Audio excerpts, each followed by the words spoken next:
Welcome to Cross Platform Podcast, where we discuss how to solve productivity problems across platforms. I'm Augusto Pinaud, And I'm Art Gelwicks. and today we are on a Christmas mood.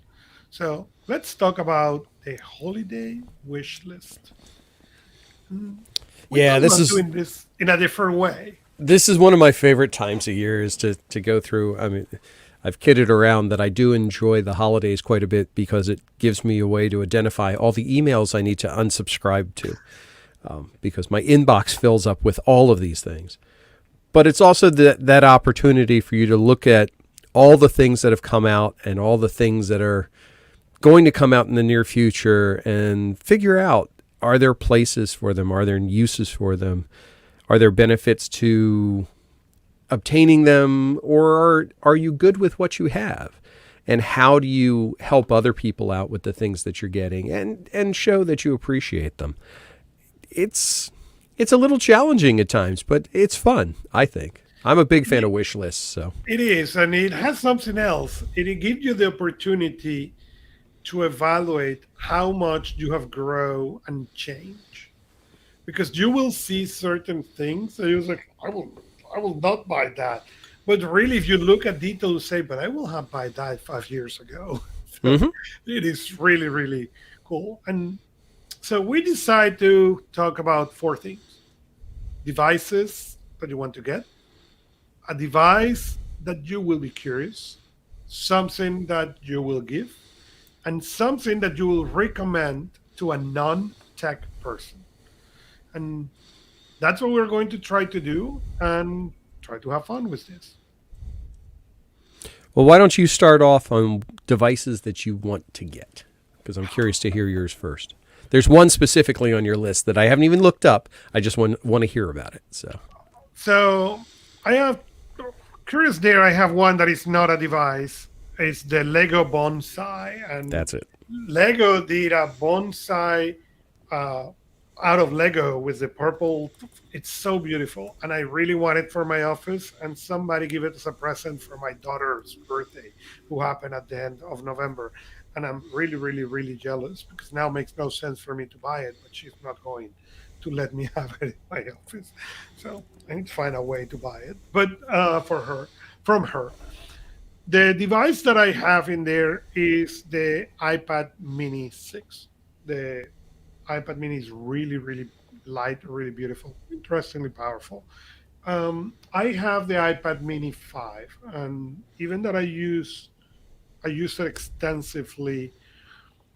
I have not yet find a good reason to upgrade it. There is nothing right now that I that the device will not do for me, or that the iPad 6 will do better.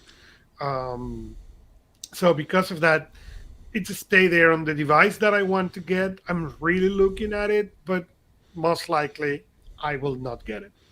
So if somebody's thinking about maybe an iPad Mini, why would they want to get that? What niche does that fill? The iPad Mini, it is the portability. You know I have an iPad Pro 12.9 inches. That is the working horse for me. That's where I work. That's the screen I look all day. Okay. The iPad mini for me is my thinking device. I can read in there, I can browse, I do a lot more entertainment. I do journal with a pencil. I journal into the iPad mini. I can read PDFs or books in there. So it is more a thinking device than an action device. Action happened for me in the iPad. Even I don't have email on that iPad. Okay, it is limited to certain things on purpose because I want when I go there, I want to be able to think or use it for those purposes. Yeah, I got years and years and years ago, and I mean this is going on probably 10 years. I got one of the original Kindles. The not even the Paperwhites, the old one didn't even have a keyboard on it. It was just a little e-ink one. and it has continued to serve me to this day. I still use it. And when I look at that size device, I think about the old Nexus 7s that were out, and I think about the tablet that I have. Unless you have a situation like you're talking about where you have a primary, your iPad is your world. These are the types of things that if somebody's thinking about one of these, they're going to probably use it as a secondary device or an ancillary device to some other one.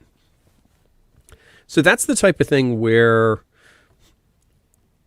I struggle a little bit with actually giving these types of things, because unless somebody has specifically asked for one, this is a type of thing where it can be fairly personal. Either you like the size, you don't like the size, you like the weight, the feel. A lot of that comes into play because you are interacting so directly with it and so consistently. But that's a neat thing to think about, getting something like that.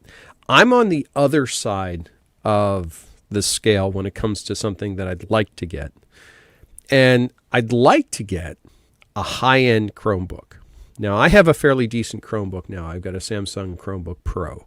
I also have a stack of Chromebooks around here that are older, out of date, and I have a bunch of Ready Cloud machines that I've converted. But to look at something, when I say a high-end Chromebook, I'm saying something above $500, something that is in true laptop space, where you're talking about having 512 gig of storage on the device. You're talking at least 8 gig of RAM, 15-inch display. And there's really two that if someone, specifically yourself included or myself, are looking at getting a high-end Chromebook, the two that I would be looking at are either the Acer Chromebook Spin 713, which is known as the go-to top-end Chromebook that's out there. It's got the power behind it. It's got the display quality. It is a 2-in-1 layout, so you can flip it around. It's a little chunkier than the one I have currently in its 2-in-1 format, but it can be your primary machine without any problem. The other one I would say is the Samsung Galaxy Chromebook. I think it's a very nice design. Not the Chromebook 2. Chromebook 2 is a little underpowered. But the previous year's Chromebook is much more capable. It supports S Pen. And it's one of those things that if you're looking for a primary device that's not Windows-based, and I'm not faulting Windows, I'm just saying as a good, viable alternative for that $500 price range, these are two that I think that you can find within that range, or probably a little on the higher side. And those would be two things that I would love to get. I would not ask for them from anyone. I mean, that's just a little much. But I think those are the two things that I would put on I would love to see under the Christmas tree type of list. Now, what about things that maybe you don't necessarily want to get, but you're really curious about? And if it showed up, that would be really cool. Um, so you change the order. Did I? Yes, you went to the whole last one. The next No, one. I went to the device that you're curious about. No, sorry. So you were talking about small devices and cool devices. So Yeah. there is a thing called the Boox Nova, Boox Nova, Okay. and it's a 7.9 Android tablet, but it runs 100% on e-ink. So as you were mentioning, that Oh. Kindle, that thing can run anything from the Android store, including the Kindle. Has a pencil. It can do everything that tablet will do, but it had e-ink. And I've been looking at this thing as much as the iPad Mini 6, to be honest.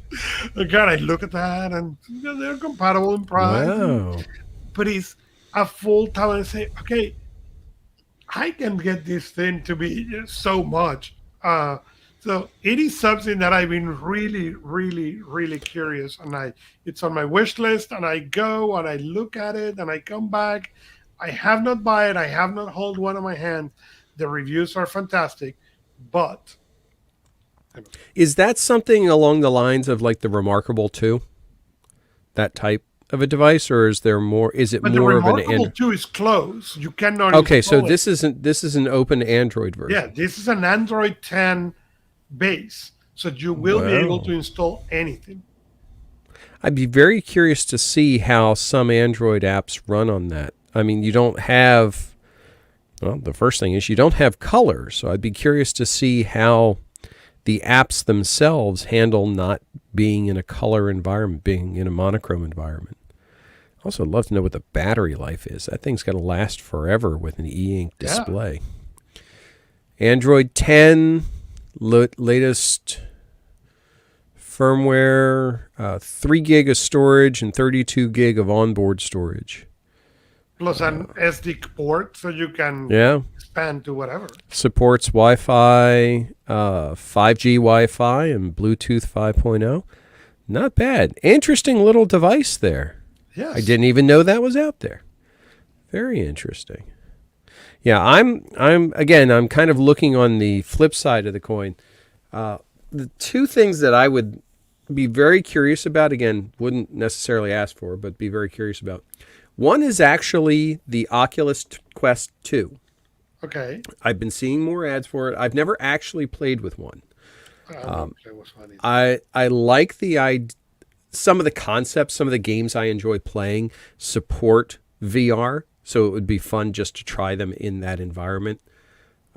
There's also, with the trends that we've been seeing as of late and the actions we've been seeing by companies like Facebook pushing this whole metaverse concept, I think we're going to see that kind of VR interactivity being driven yet again. And since Facebook owns Oculus, I would not be surprised to see that grow. So I would like to try it.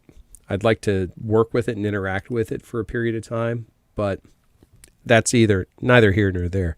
The other one, though, is what's called the Echo Show Echo Show 10 third generation. And what makes this one special is, if you remember back when Amazon announced these, the Echo Show 10 third gen has a display, but it moves. And it'll pivot on its own for camera tracking and following. It looks like it's got good audio quality. That interactivity, to me, I just think it's fascinating. I'm not sure how practical it would be or how much it would actually get used. But I do know that the Echo Shows that I have in the house, I like the audio quality of them. I like channeling music through them. I like having it play everywhere and being able to have it follow me around the house. So that type of a device where it really is taking it to the next step would be intriguing. It would be very intriguing. And the camera follow in the iPad Pro follows the camera follows you as it, and it is really interesting. And when it came, I wasn't sure, and I really enjoy that I can move, and I always in the center of the camera. So I think it's interesting to look at that. All right. Now, we've talked about our wish list. Let's talk about something that you would actually give, a gift that you would give to someone, and why you think it would be such a good gift. I'll let you go ahead and start this time. You are going to let me start again. So Yeah. the first thing I have is a charger for the Apple Watch, and I have given this thing to a bunch of people. It is basically a battery, is the size of the charger, and you can put it in your bag so that way if your Apple Watch runs out of battery, you can charge it. And I have given a bunch of them over the years to Apple Watch users because it's fantastic. The other thing is the AirTags.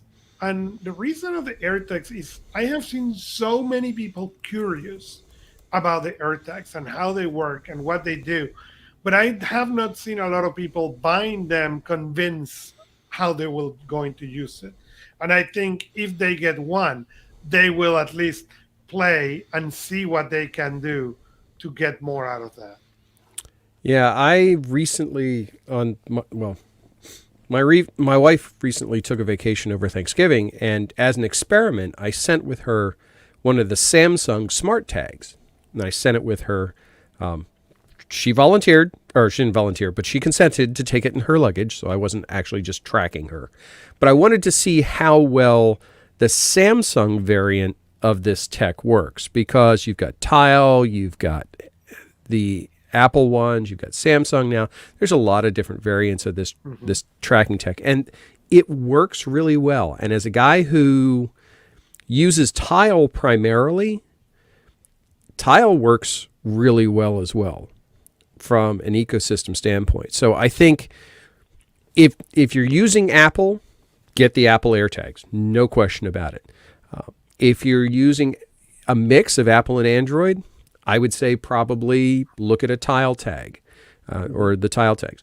One of the nice side things about the Tile tags are that they can be configured to work with Amazon. So you can actually tell your Echo to find your car keys, which is very convenient. Or not.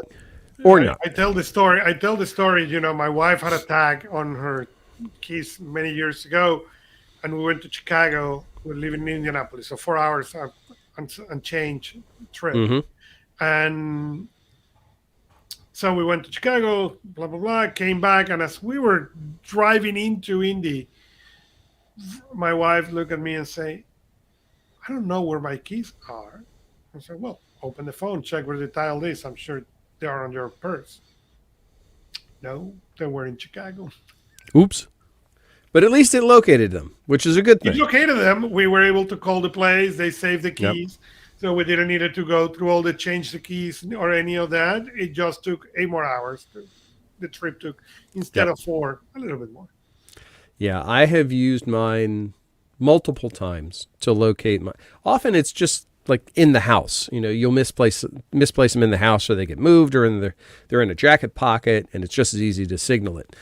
So yeah, I would absolutely say if somebody is technically comfortable enough with the idea of the tiles themselves and how they work and things like that, whether it's Apple, Samsung, Tile, it doesn't matter. Find something. I think they're excellent gifts, and they have a variety of different shapes and formats now that work. If you got somebody who misplaces the TV remote all the time, they have variants for those, or they're sticker ones. So those are pretty neat. You had a second part here too. What was your second item?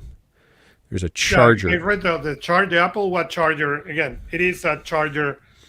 That's just for the watch, right? Just for the watch. Okay. Because I was looking at, when I was thinking about things to give, and you mentioned chargers, and it occurred to me that, wireless chargers would be a really good idea. The problem is that within the Android space, you can never be sure if somebody has a device that supports wireless charging. Not all of them do. And the speed at which they charge varies significantly as well. Some charge fast, some charge slow. It depends on the charging block.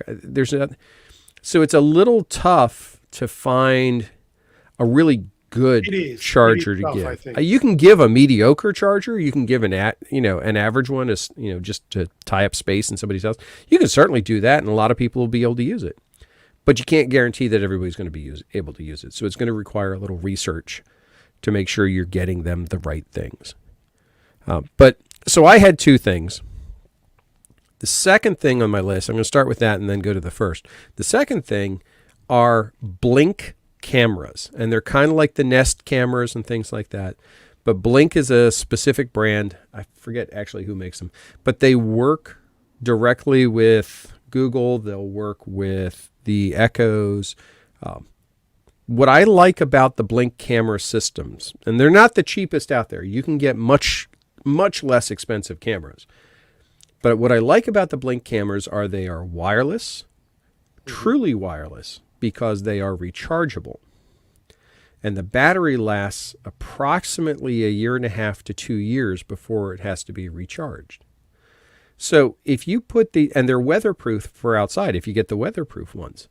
So if you put them up around your property, and they sell these in like sets of 4, I think up to sets of 8. I've seen mostly those sets of 4. You set them up, and when they trigger, you get the notification. It records the little sequence. You can go to them live if you want. Otherwise, they sit there quietly and wait for something to happen. They have been probably the most reliable that I have found in usage-wise and reaction. For a doorbell-type camera, the only one I've ever worked with is a Ring. seems to work really well, especially if you use the wired ones, which is not always the easiest thing to do. But for just a regular security type of camera installation, I would certainly give the Blink cameras a look and a serious consideration if you want to give something to someone. Like I said, setup's easy, they're reliable, and once they're up, you don't have to fuss with them, and you can put them pretty much any place. Oh, no, that was interesting. I actually got somebody asking me about cameras this week, and I honestly told him, we have a ring on the front and a ring on the back, and that's what we have. So, but that was the brand of cameras they were looking. So Yeah, we have a ring on the front door, and it works really well as the doorbell one. There's a couple of good videos on YouTube talking about the comparison between the Nest cameras and the Blink cameras.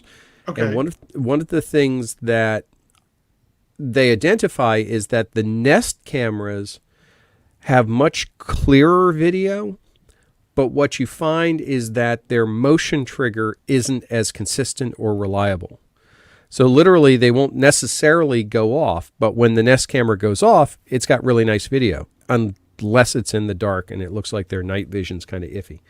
The Blink cameras, they seem to work really well.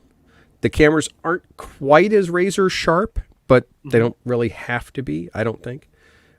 But they have very good infrared on them. And if you're watching the YouTube video, this is one of the Blink cameras that I have yet to put up.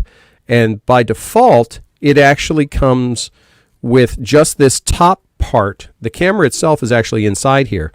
This whole housing is something I bought maybe $10, $15 on Amazon to provide a weatherproof housing and an articulated mechanism to be able to mount it wherever I want. So it's really a nice combination, and it works, like I said, it works really reliably. So I would say the Blink cameras definitely. The second thing that I would recommend would be for somebody who is not a tech person, but somebody who likes games. I received this gift last year, and I loved it. It's a service. It's a subscription service called unboxboredom.com. And that's literally, fun. it is every quarter you get to pick 2 board games, and they ship them to you. So out of it, I got 8 different board games, and it's a blast because you wait and it's like, oh, okay, great. I got more board games coming. I got more big board games coming. And you get to try different ones that maybe you normally wouldn't, maybe not pick them out. But it was a really nice gift service, something I very much enjoyed. It wasn't that rolling type of gift service or anything like that. Once it was done, it was done. But it was a very nice change of pace. So if you're into board games or you think you'd like to get into board games, unboxboredom.com. Yeah, that looked really, really, really cool. Yeah, I got just as a benchmark, one of the games I got was a game called Chemistry. And literally it's building molecules. And you can't get much geekier than that. I just absolutely loved it. Yeah, that looks really awesome, actually. So that brings us then to the last one. Something that you will recommend to a non-tech person. Yeah, this is a hard one. And I got into this. I was struggling a little bit, and I had made notes like wireless charging stations and things like that. The problem is so many things anymore require some sort of tech to be able to get or to be able to be part of. One of the things I looked at is one of the meal subscription services. I actually gave one of those as a gift last year. The problem is you have to be able to go to the website, go through the different meals, pick and choose. You're always doing it. It's always maintained. So I would say, and I don't have a specific thing to give, but I would say more event type of activities. Things that allow people to go do something or go participate in something. It's a catch-22 because often you'll give something and say, oh, okay, I'll give you a spa gift certificate and something like that. Well, they have to be able to go do that. So here's what I suggest, and actually what I'm going to try in a couple of cases. It's you give gifts that you're going to participate in. For example, you give them a gift of 2 tickets to go do something, like maybe go to an event, and you're going to take them. So you're going to take one of the tickets and you're going to take them to that event. That's a different beast entirely, I think. I don't know. I could completely be out of left field. But I think with the weirdness that we've had over the past couple of years, Hmm. the gift of engagement and time for somebody who's not a technology person could be just as worthwhile and just as valuable, if not more so. Maybe I'm being mushy. I don't know, but I think that's what I would recommend to people is to give something that you're going to participate in as well. We've all got enough junk and various different things laying around. I don't know that we necessarily need stuff, but that interaction is something that we've been lacking in the past year and a half. So maybe that's a really good gift. Yeah, you see, I I go, open the Levenger page. I think non-tech people, that's my go-to when it's a Mm-hmm. non-tech people. The other thing that I've been giving away recently a lot of is this. It's a cable, connects to USB, but on the front it has a micro USB, USB-C, and an iPhone one. Okay, because the problem is, you say, even if you're not a tech Mm-hmm. person, you have a phone, you have a bunch of stuff that you need to charge, and especially non-tech people, they are not famous for have multiple cables, so they Mm-hmm. struggle with that. Now it's a one cable that can charge basically any device, and that will make life, or their life, so much easier. You've raised an interesting point. If we think about it from that standpoint of what's something tech that a non-tech person could give, battery backups have always been a sure bet. You get Mhm. somebody an external battery, a 10,000 milliamp battery, something like that. That's an easy gift to identify. You can get those for a very reasonable price, and everybody's devices need power. How they connect to it, well, they're going to use their preferred cable of choice anyway, so that really doesn't matter that much. And batteries are universal. You don't have to worry about, do they have an iPhone, do they have an Android phone. That's going to be pretty much a constant for them. So that's a safe bet, I think, in my mind. The other thing to think about too is, it's going to sound silly, wall chargers. Wall chargers are a big thing anymore, especially with new phones, because they don't come with them. So if you know somebody who has gotten a new phone for Christmas or a new device for Christmas, and you're thinking, ooh, maybe we want to get them some accessories, well, accessories are always a good bet. And things like chargers, you can never have too many, I don't think. You're always looking for those little wall warts laying around. So that in my mind is a good safe bet. Things that I would avoid, and this is just across the board, I would avoid buying people discounted headphones, for example. If you're looking at accessories, don't buy them cheap earbuds. Don't buy them cheap headphones, things like that, because the quality is not going to be good. They're not going to last. The audio is going to be terrible. They're just not. It's not a good experience. That's another one of those things that is so personal that you really would help them out, saying, "Hey, here's a gift card to put towards a new set of headphones," something like that. Then they feel, oh, okay, I feel justified in getting those. But yeah, I would stay away from that type of thing. Is there anything that you would say stay away from? Well, cheap health food for sure. Mm-hmm. And I will be really, as the tech guy, okay, I believe that everybody needs the tech. And it's taken me many years to understand, no, the non-tech people don't want your tech. They don't Mm-hmm. care that you think this is the best thing. Okay, I have used this AirPod thing since the moment they came out, and I think they're incredible. But the tech guy may, or girl or gal may can care less about them. So understand who is the person who is going to get that Mm-hmm. present, and don't try to cross it. Same thing. I live on an iPhone. Okay, I live on iPads. But if I will go to give a present to Art, I will not give them an Apple product. Okay. Hmm. So think on that. And if you have doubts, don't go with the tech by the tech answer, or go with something that is completely universal, as I showed with the cable of the three heads. Yeah, it's a challenge because, and I've said it numerous times, and I'll continue to say it. Technology is surprisingly personal. There are things you like, there are things you don't like. It's very difficult to find generic technology things that work for everybody. So when you go down that path of buying a piece of tech for someone, it's like buying them shoes. It's very difficult to say. I'm sure they'll be appreciative, but it also might wind up sitting in a drawer somewhere right away.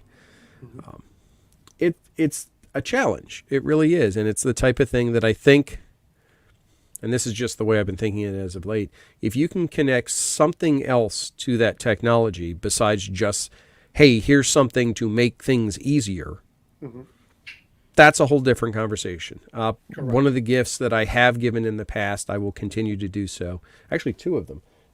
One, and I have one here, is I give away, a lot of times I'll give away pens. But I give away specific pens. This is called a Retro 51. It's a very specific design pen. It's a little on the chubby side. It uses refills that are the standard Parker refills, or it will use the Fisher Space Pen refills. It's not a cheap pen from the build quality, but it's not expensive enough that I feel like, oh, don't lose that. If they lose it, they lose it. That's fine. But it's something that they know. If I give them a pen, I'm going to make sure that it's a good quality pen. It's something they're going to get use out of if they want to use it. The other thing that I have started to give away more and more often as of late is I try to identify things that they specifically have an association with secondarily. So, for example, if they're a fan of a sports team or if there's something like that, that's a good connection, and connect those dots. So, if you've got, custom tags for something, perfect example.